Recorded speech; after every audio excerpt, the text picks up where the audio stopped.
News Channel 7, Northwest News and Weather 24 hours a day. Now, the Northwest Weekend News. Hello, everyone. I'm Sabrina Register. It is 46 minutes past the top of the hour. Here's the top stories. This morning, we're learning about an Oregon Marine who died this weekend in Iraq. Lance Corporal Tyler Troyer was from Tangent, Oregon, just east of Corvallis. His mother told an Albany newspaper that her son died in an early morning ambush near Fallujah this weekend. Troyer was 21 years old. Smoking in bed is the cause of a fire that tore through a high-rise apartment building in Seattle. That's the latest word this morning from investigators who say a cigarette ignited bedding in a second-floor unit. Crews rescued 3 women from inside the building in the Queen Anne neighborhood yesterday. Fire alarms are credited with getting other tenants out quickly. It appears Spokane residents are quick to oppose the city's embattled mayor. A new poll of 1,100 likely Spokane voters shows the majority of them would vote to recall Spokane Mayor Jim West. The survey shows they favor the recall by nearly a 2-to-1 margin. Election workers will begin counting votes in the all-mail-in election on December 6th. She's a pint-sized girl making a huge impact on children across the nation. Northwest Cable News' Greg Copeland introduces us to an author unlike any other. 330,000 words and counting. She's a young writer who definitely lets her fingers do the talking. From ancient Egypt to the Renaissance, she's putting her imagination to good use. This is her first book titled Flying Fingers. We have 8-year-old Adora Svitak joining us now in studio to talk about the brand new book. Thanks for coming in today. You spend a lot of time at the keyboard. What's it like? I just like putting my stories onto paper, so it's really fun for me.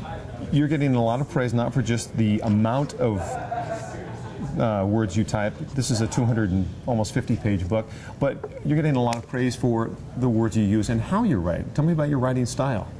I like to use a variety of writing, but mostly I just do fantasy and historical fiction because those are my 2 favorites. Those are your 2 favorites? They're very conversational pieces, a lot of characters in there talking. Where do you come up with the storylines? I usually, when I just begin the story, they usually come to me really easily. It sort of just follows the rest of the story. Now, having the story is one thing. Being able to write it or type it is another. You're 8 years old and you type, did you tell me 70 words a minute? Yeah, about. And you start 70 words a minute, 70 words a minute. And you started just 2 years ago when you were 6. How was that getting acquainted with the keyboard? My mom just bought me a laptop, so I liked to do the keyboard. It's just really fun. What's a day in the life of Adora? You get up in the morning, do you go to school, do you come home? How much time do you spend on the keyboard? Well, I'm homeschooled, so we really have school in the afternoon.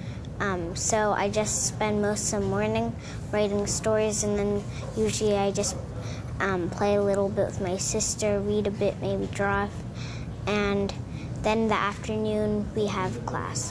What advice do you have for, I guess, other aspiring young writers, other people your age who maybe have not found a way to write their first book at 8 years old? I would tell them just to be creative as they can, not to worry about making mistakes, just letting their ideas get onto paper. Are you going to be starting your next book anytime soon? When can we expect the next 330,000 words?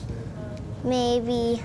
I'm trying to begin it right now, but I think it might come out by maybe next year, maybe somewhere in April or March or so. Well, we'll keep an eye on it. 8-year-old Adora Svitak, it's a pleasure to have you in. Good luck with everything. Thank you very much for coming in. Thanks for inviting me. If you'd like to meet Adora, and she's pretty adorable, isn't she? She'll be in the Seattle area today.